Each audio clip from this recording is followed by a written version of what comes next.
Growing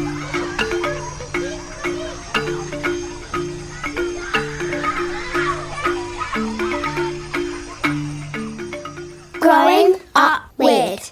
Hi, and welcome to Growing Up Weird, the podcast where we explore how the earliest chapters of Western childhoods shape the health stories that we then carry into our adulthoods. I'm Dr. Greg Dickens, scientist and consultant in medical innovation, and I am here with Dr. Gwen Bradbury. Hello. Who is a healthcare researcher, author, and your guide through the science stories and traditional strategies that connect childhood beginnings to lifelong good health. Each week, we dig into the newest evidence, understand how it links together, and walk through some of the changes that we in the West could make to give kids decades of better health. So, whether you're a parent, a teacher, a healthcare professional, or simply curious about how the body and brain develop over time, you're in the right place. Are you ready? Have you got a cup of tea? Good. We begin, as ever, with the news. My news first, or your news first, Gwen? We always start with me. Go for it. Yes! Although I'm mildly letting the side down today because I do not have peer-reviewed, proper scientific news where other scientists have pored over it and gone, well, I'm not sure about this. I have journalistic nonsense from The Telegraph. Oh, let's do some journalistic nonsense. Tell me. Excellent. I say from The Telegraph. I couldn't actually get onto the Telegraph website because they have a paywall. So what I did was read the source code of their website, which allows you to read the information, but it's all on one long line with HTML tags in. So if I start spouting colours and changing fonts, that's why.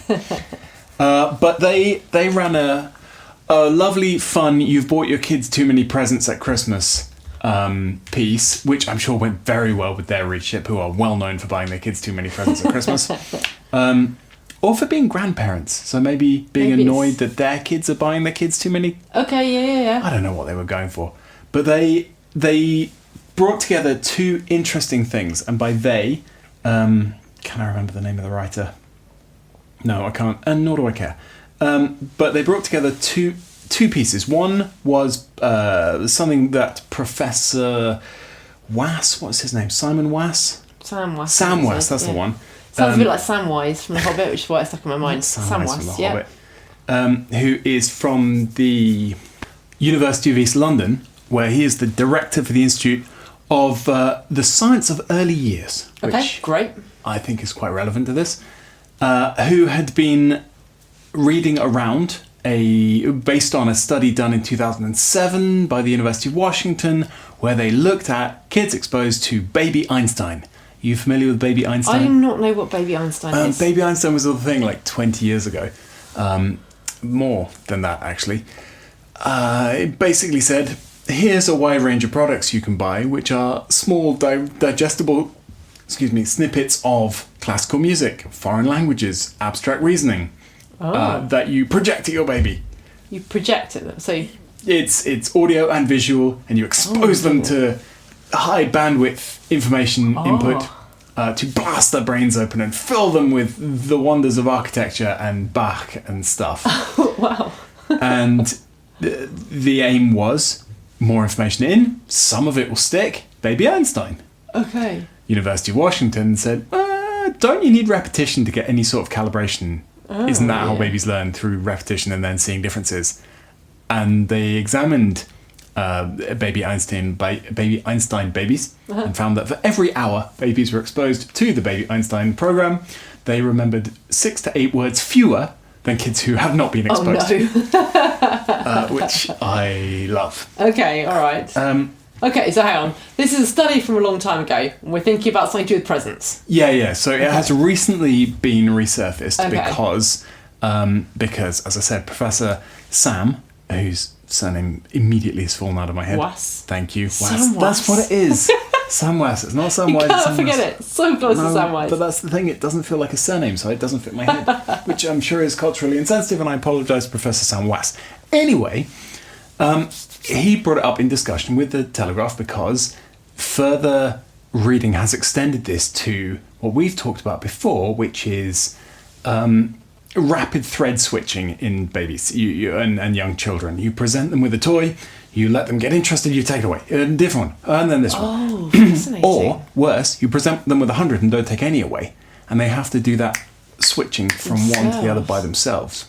Okay. Never getting down to the second level of what something is for. Okay. Never being forced to be creative with it. Never actually understanding the thing they're presented with, only understanding that it is different from the last thing. Okay, I'm seeing where this is going in relation to presents. All right, okay. So, this, I'm not sure when it's being released, but this was recorded near Christmas, and the Telegraph has come out of the gate steaming with, "You buy your kids too many presents, oh my god, you could destroy their brain." Okay, right, yeah, on brand. What I think is really interesting about this, apart from it being from the Telegraph, who like to stir rubbish, is that there are now multiple directions. There's the requirement of young children, especially as they're learning to speak and understand the world, for repeating patterns. That is one strand leading towards maybe don't buy kids a million presents. Yeah. That then adds to the other strands which have emerged in the last couple of years along the lines of prompt kind of softening them up for dopamine addiction, for dopamine problems later in life, or making them more addictable. Yeah. I nearly said dopamine addiction, which is a kind of tautology. Yeah. But so basically giving them loads of stuff that they're like, wow, this is amazing, wow, this is amazing, wow, this is amazing. Yeah. Wears down that little spike of, wow, this is amazing, until there's nothing left that can be activated by normal things like having a toy. Yeah. And then that third piece around mother-baby dyads and the shifting of attention away from people and towards things, which gets worse with more stuff. I can't remember exactly what paper that was that I skimmed, so please maybe look that one up before you act on it. But in general, more and more threads leading towards babies love toys, small children love toys, this is fine, this is absolutely normal. But if you cover them in toys, it's not very good for them. Yeah, exactly. It's that thing, isn't it, where you're like, if this was the only toy a child has, yes, it would have loads of educational value. But if it's 1 in 100 toys, it has less value than it has like negative value, sure. Right? What the piece, I nearly called it a paper then. It's not a paper. Never call the Telegraph a paper. What the horrible papery type of the line of source code. Yeah, what the propaganda has to say is babies rely on repetition and a secure learning environment. So spending time with them and reading the same book again and again and again and again and again and again, while they'll torture us for us, is very good for them. Go do that. What have you got? So I have got the biggest ever systematic review on lacto-ovo-vegetarian and vegan diets in children and adolescents. Lacto-ovo-vegetarian, meaning people who eat dairy and eggs. Yes, exactly. Eat dairy and vegetables. Eggs. Yeah, and vegetables. So basically, people who don't, kids who don't eat any meat and kids that don't eat any animal products. Right, you are. And this is really interesting because obviously there are no randomised controlled trials in this space. No one says, right, you have your baby. Which diet are we going to randomise you to? No, so everything is observational. Sure. And there's a huge variety in quality of evidence, in size of trial. There's huge cultural variability. There are many different cultural populations that are studied. So there's a huge amount of variation here. But what this paper has done is pulled together 138 articles. They included 59 cross-sectional studies involving almost 50,000 children. So this is like a really impressive kind of bringing together all the research. You mean they didn't just read the Telegraph? I feel like didn't just read it. I feel like we're going from one to the other here, Greg. If we're talking about research, not going to put too fine a point on it. But yes, so this was published in Critical Reviews in Food Science Nutrition by Lottie et al, and it's available ahead of in EPUB ahead of actual print. But what I thought was really interesting about this article is the conclusion it comes to is that vegetarian and vegan diets for children can be nutritionally complete and can set children up for good health. Indeed, there may even be certain advantages in some areas. Okay. But obviously, if the more restricted a diet is, the more likely you are to become deficient in certain micronutrients. Sure. So children who are vegan and vegetarian are at a slightly higher risk of certain nutritional deficiencies, at a slightly lower risk of certain other ones. But the vitamin K and fibre. Exactly. Yeah, Gotcha. pretty much. Vitamin K they didn't call out particularly, but fibre and vitamin C, interesting. Magnesium, those ones are more. You have more likely to have deficiencies in omnivorous children. But so the conclusion the conclusion it had was there is no reason to discourage parents from these diets, from putting their children on these diets, but it is important to think about where supplementation might be useful. So, for example, they talk about iodized salt, which is one that we've talked about quite a lot, because when we were travelling, iodized salt is absolutely prevalent. You go back to the UK and you find it in some like very, very small niche like Asian food stores. Otherwise it's not available, which is a funny thing. But so they talk about iodized salt, they talk about a couple of other B12 supplementation for vegans, etc. But I think so it's interesting in that it's a big study, it highlights where you might need a little bit more supplementation. But actually the thing that I wanted to discuss, which I haven't, it's a topic that keeps coming up, and I'd love to be I'd love to get a chance to properly investigate it, but it's about how height is determined in children. The massive left turn here. Well, it is okay, it's nutritional, about nutrition, because okay. classically we think, stunting is a problem of undernutrition. Sure. And so one of the findings in this paper is that vegetarian children are typically slightly shorter and slightly lighter than omnivorous children. Okay. And they're within reference ranges, so it appears to be they have a leaner growth, so they're at much lower risk of obesity, they have better cardiovascular risk profiles, etc. But they can't reach the top shelf. But they might be slightly shorter. And this is a really interesting one, because there have been a couple of papers in the last 3 or 4 years that have said we've always historically thought that stunting was just about diet, but actually it looks like stunting has been the kind of actually the normal, like some, throughout history, human populations have never been pushed to grow to full height. And it only seems to be certain aspects of Western diet and Western living that drive children to grow to full height. God, I've never thought about us like broiler chickens before. Well, exactly, yeah. And so this is then it kind of raises the question of, This paper said, there are small differences within reference ranges. This is all okay, but obviously, they don't say that this leads to stunting, but that's the implied message here, that these, vegetarian and vegan children are in some way their growth restricted. Yeah. But I think there is an interesting question here, which has been brought up in a couple of other studies of what is quote unquote normal human height. Ooh. I mean, I'm speaking to someone who is 6'6". And yes, I will admit that I'm not normal human height.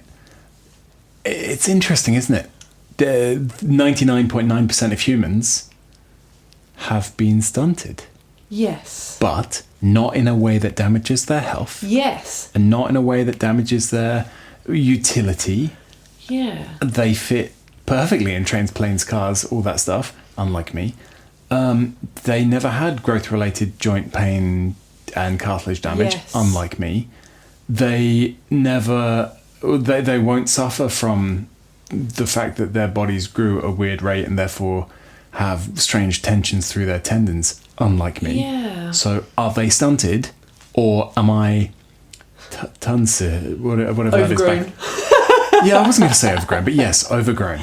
Yeah, it's a really interesting one. I'm really excited to see how the research on determinants of human growth evolves, because I think the narrative of it's all about diet is increasingly called into question, because there appears to be there's some kind of weird stuff that goes on between the onset of puberty and the closure of growth plates, which is not necessarily diet driven, but also around stature signaling. So so you get the same thing in so many primates. Oh, really? I didn't know that. Well, so many mammals.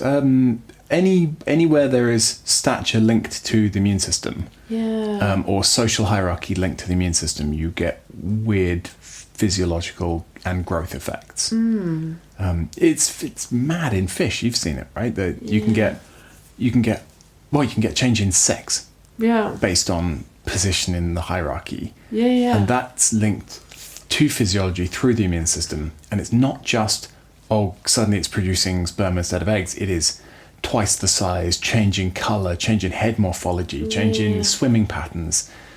And that's not just a fish thing. I mean, taxonomically, we're a fish thing, but you get changes in musculature, hair patterning, all sorts based on how you're perceived. Yeah, and so population density, I think, is also another driver of human growth. It's honestly, in some ways, I read this paper, I was like, oh, that's really cool, I'm glad they brought it together. Nothing particularly new. It's kind of obvious that if you aren't eating some things, you might be deficient in some. If you're eting other things, you might... that's kind of obvious. And but then I think they threw a curveball right at the end. end. The bigger question, the bigger thing it raises is, a lot of it, if we read that paper with the kind of almost unspoken and certainly weakly evidenced hypothesis that diet drives height, then we might look at it and go, oh, okay, so these things are, clearly this is a problem if these children are shorter. But actually if we go, so there are some elements here that are not necessarily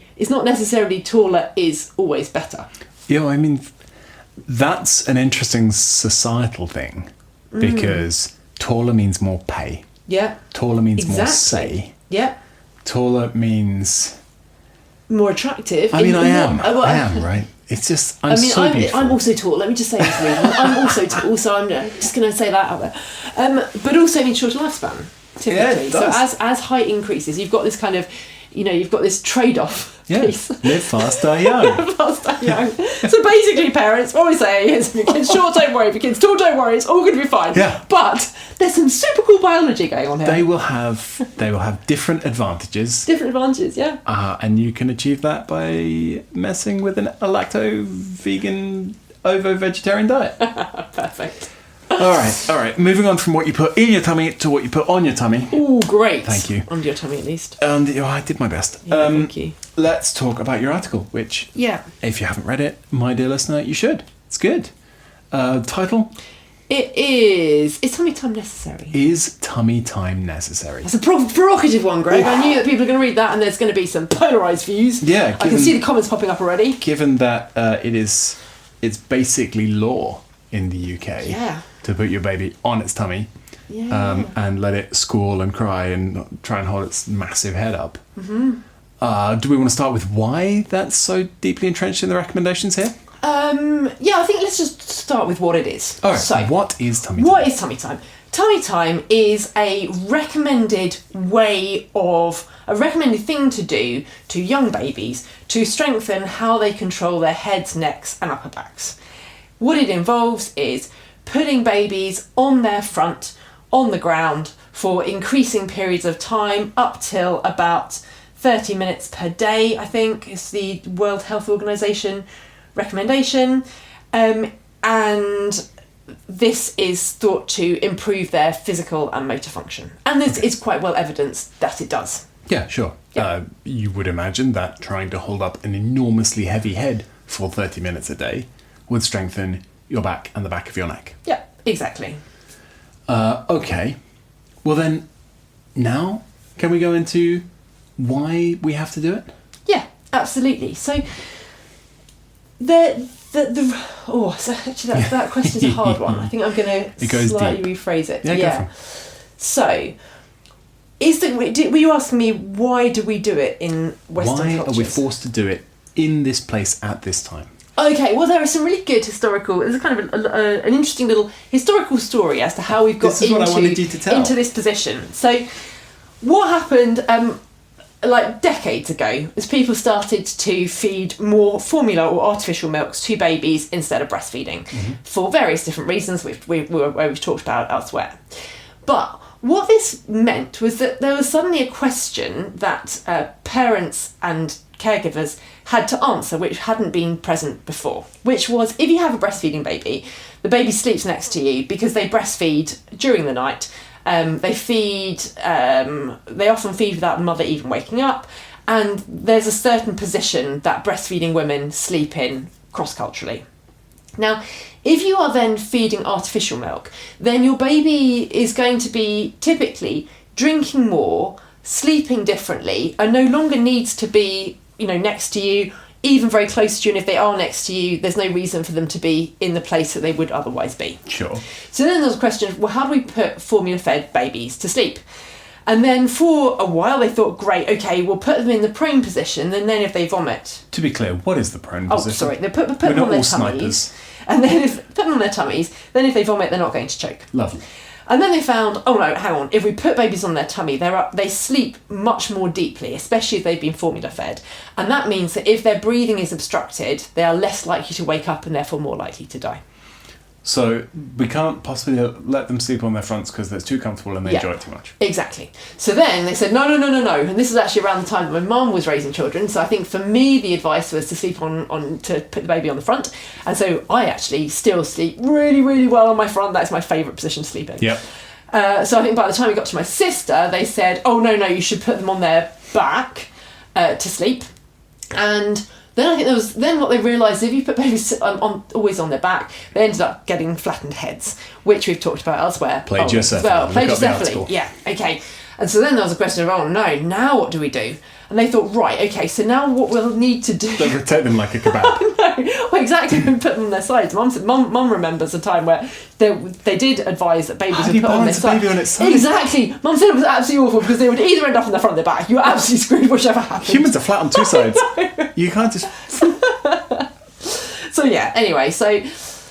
then they thought, oh gosh, these babies are getting flattened heads. So we need to make sure we can't put them on their fronts because they to sleep because they die. So therefore what we're going to do is we're going to put them on their fronts and try not to have them on their backs as much as possible while they're awake, because that is the time that they're not going to die of SIDS. Okay, so it was honestly a response to plagiacephaly. It was a response to plagiacephaly. Fascinating. I always thought it was some sort of anti-SIDS, they won't die if they can move their heads thing. No, it is because it was recommended because of plagiacephaly. Fascinating. But the problem didn't really reduce the risk of plagiacephaly. So it wasn't very effective at what they were trying to do in the first place. Okay, so just they hate it and they get flattened heads. That's the major thing. It didn't seem to have... I mean, it kind of makes sense because, doing sort of tummy time for 30 minutes a day is not going to offset the effects of spending the rest of the day with your head on one side or head... That's entirely correct. So... but what it did show that actually when you have basically these babies, a lot of other things had changed. So they were not only more likely to be formula fed, they were much more likely to spend a lot of time in prams, car seats, and different devices for being held. And so they were actually just physically more quite likely weak. than a breastfed baby, or more likely than a baby in their 40s? Yeah, exactly. Probably even longer ago. So artificial milk started to become common, I think, 20s, 30s. Okay. So before that. But so a lot of different things had changed in this time for babies. And so when they started putting babies on their front, they said, actually, you know what? Their heads are no more round, but they are stronger. And the reason for that is they're hitting motor milestones earlier. They're more able to control their heads. And anybody who hasn't heard the podcast on head control, the idea of being able to turn... so you can see whatever has made a noise, and so that you can watch something that interests you, isn't just fun. It enables you to start making links between cause and effect, and starts you on your learning journey earlier. So motor skills lead to cognitive skills. Yeah. I just wanted to check that in. Really good point. But, so what happens is that they realise that actually... what tummy time showed them is that you had a lot of very weak babies that if you put them on their front, as you said, struggling to lift their heads, trying to pick their heads up, these babies became stronger. And so therefore tummy time began to be recommended as the way to help babies to get head and neck control. Interesting. Now, I have to take a pause here. We're going to go on to what's done in other cultures. But the other theme of this podcast is, how does this affect adulthood health? Now, I can think of a couple of ways that not choking to death when you're 1 affects your adulthood health. But what are some less stupid ways? So, a couple of things. Firstly, it is stressful. And doing something where a mother is deliberately doing something unpleasant to her baby every day is... not what you want to be doing. You don't want to be inflicting stress on a baby at this point in their development. Why? It inhibits their learning. It inhibits their relationship with their mother.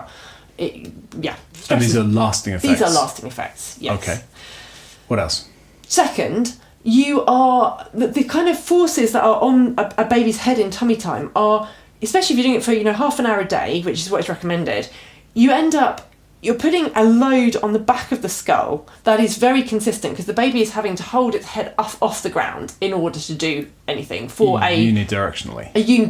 Yeah, exactly. So the way that heads and necks are supposed to develop that strength are by moving in lots of different ways. Tummy time is really encouraging the baby to hold its head quite rigid, which not only affects how sensitive the control of the muscles of the head and the neck and the shoulder are at that point, but it may even change how the bones at the back of the skull are growing.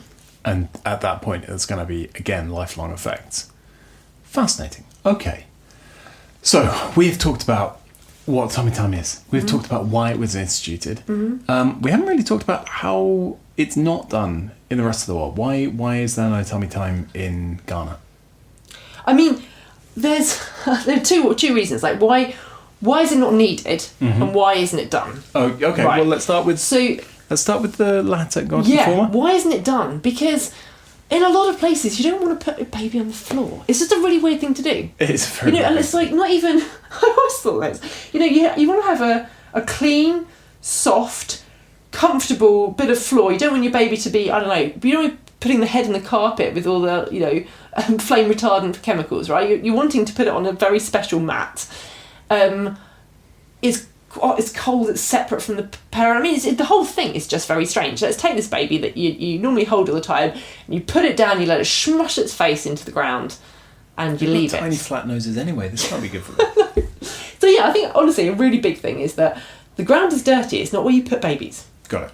Okay, fine. And that, I think it would be fair to say, is culturally more fresh in a lot of non-weird cultures, right? Exactly. The idea that the ground is filthy. Yeah, absolutely. Okay, I can see why it's not done. Yeah. Why isn't it needed?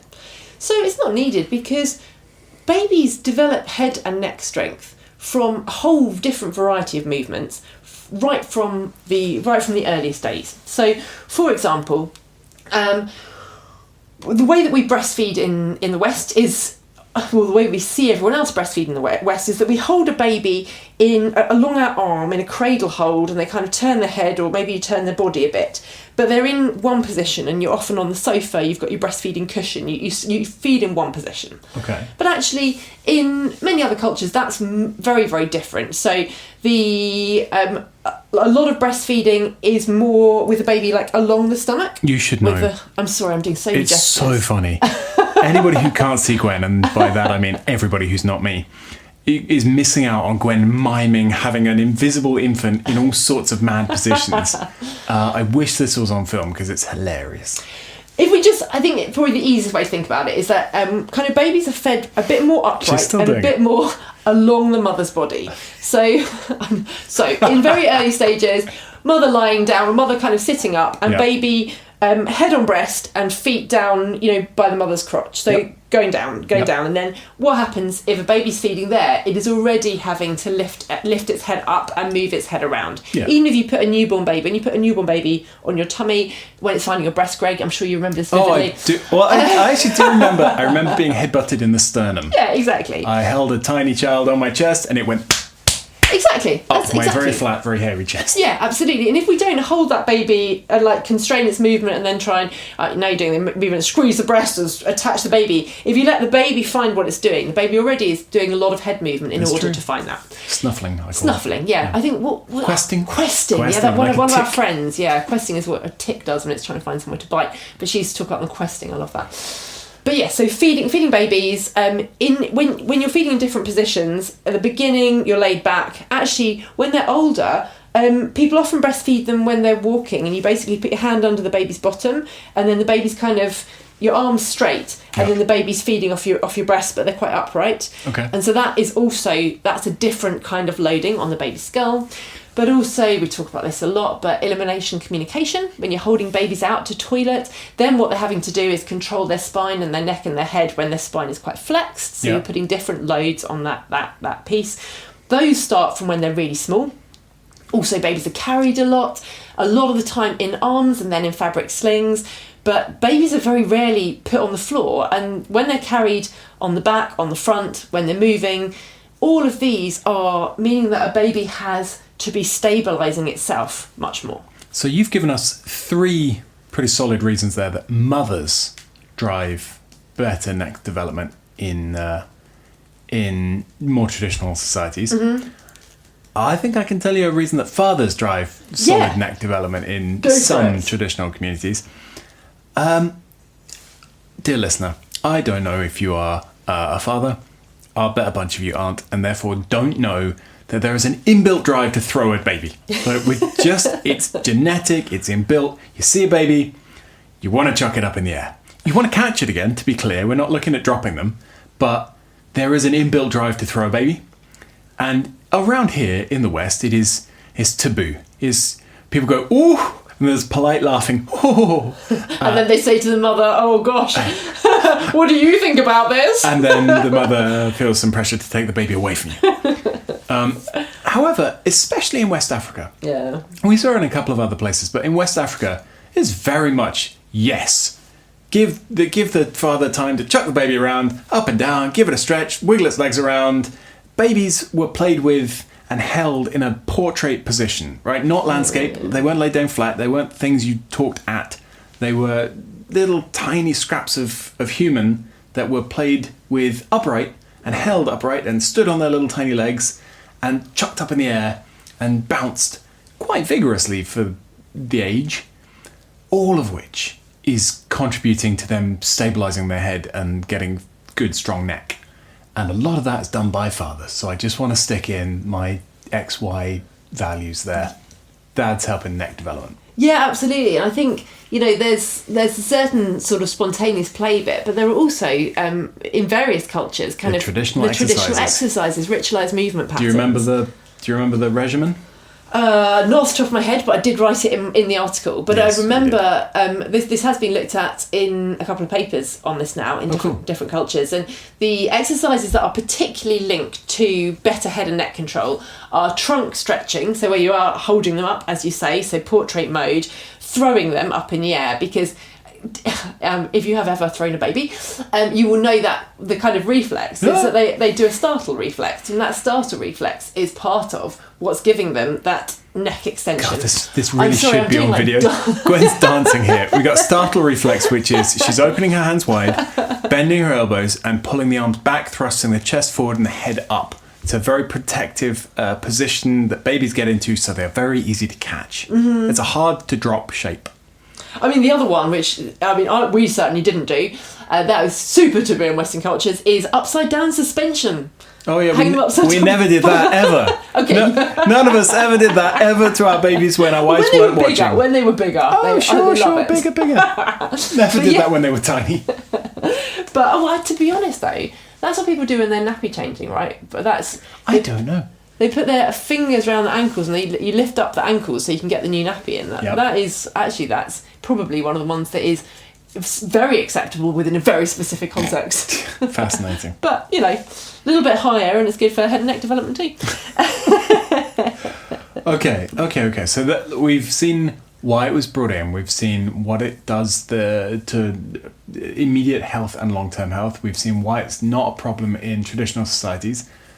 What do we do now? Is it just what can we do about this? I think the final point on that is that the cultures that do tummy time are definitely not the cultures that have the best musculoskeletal development. Oh, that's true. And lowest levels of pain in adulthood, because that would be the question, right? People might listen to this and say, okay, yes, you're saying that tummy time has these disadvantages and you're saying that other cultures don't do it, but what you haven't told me is maybe these other cultures have really, people with very poor upper body strength, with really bad posture, with, head slumping forward, with rounded shoulders.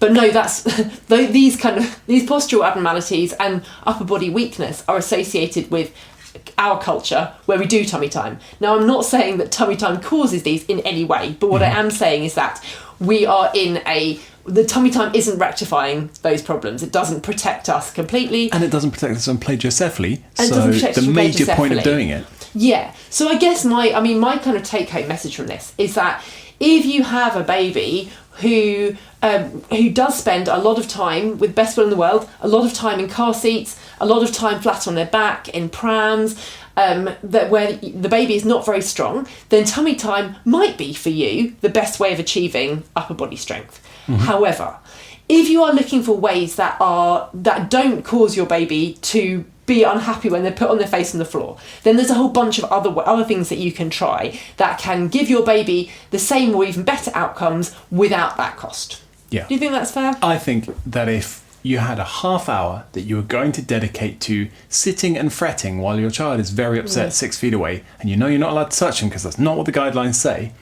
you could use that half hour on a bunch of more productive, more fun, less stressful ways that would give better neck strength outcomes and lead to better immediate and long-term health. Yeah, I think that's fair. Mic drop. That was a biro, but similar. All right, we got a listener question. We have got a listener question. So, we published an article on Christmas Eve about transporting women in labour. Darn right we did. Got a lot of great comments, lots of variety of different people's experiences. One of the questions that we had was, are you saying that some babies die in hospitals in the UK that wouldn't have died if they had been born at home? And the answer to that is yes, but goes both ways. Yeah, there will be babies who die at home who would not have died if they'd been in hospital. Yeah. And there will be babies that die in hospital that wouldn't have died at home. And the reason that we know this is that certainly in the UK, the big studies that have looked at outcomes of people birthing at home and in hospital have found that there is no difference in risk of death in a hospital versus at home. We do know, so that means that we know that a proportion of people die in both settings.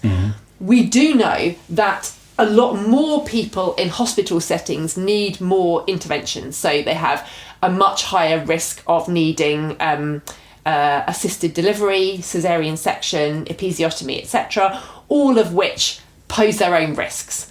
So we know that some of those interventions, if they're not needed, will lead to risks that wouldn't have been present if the mother had been at home. But similarly, there are certain things, certain complications of birth that can only be dealt with in hospitals. And that is why it is really important, if you were going to design a healthcare system that really worked for women, then you would need to be able to help women who needed help in hospital. You would need to be able to identify women who would have a lower risk of injury if they were to birth at home, and you would need to be giving care that was appropriate to that specific mother. On a case-by-case basis? On a case-by-case basis. That's not the future of medicine. I think one example actually I found interesting was I compared Sweden and the Netherlands, because the Netherlands has got the highest rate of home birth in the Western world, about 16%. Sweden's got an incredibly low rate of home birth, but has very good hospital care for women, and their maternal mortality rates are the same. And I think that's a really good indication that actually you can neither of the. You can win in either direction. You can win in either perfect. direction and neither is perfect, exactly. Yeah, absolutely. What I would add to that, though, if I may, is that judging birth just on risk of death is risky. Yeah. Because it's so easy to become blinded to everything else if you're just looking at risk of mortality. As a slightly ridiculous way of saying this, do you think it would be reasonable to exchange a 1 in 10,000 risk of death to avoid a 2 in 3 risk of a lifelong disability? Yeah. Like, you've got to consider lifelong health when also considering risk of immediate mortality. Yeah. No, I'm not saying that you need to give either of them any particular weighting. That's on you as an adult, as the thinker in this situation. But just be aware that both of these things are in the equation. Yeah. No, great point. Wicked. I'm done. I'm done too. My God, I'm spent. Right, that was fantastic. You have been listening to Growing Up Weird with me, Dr. Greg Dickens, and me, Dr. Gwen Bradbury. it's been a pleasure. Bye. Bye.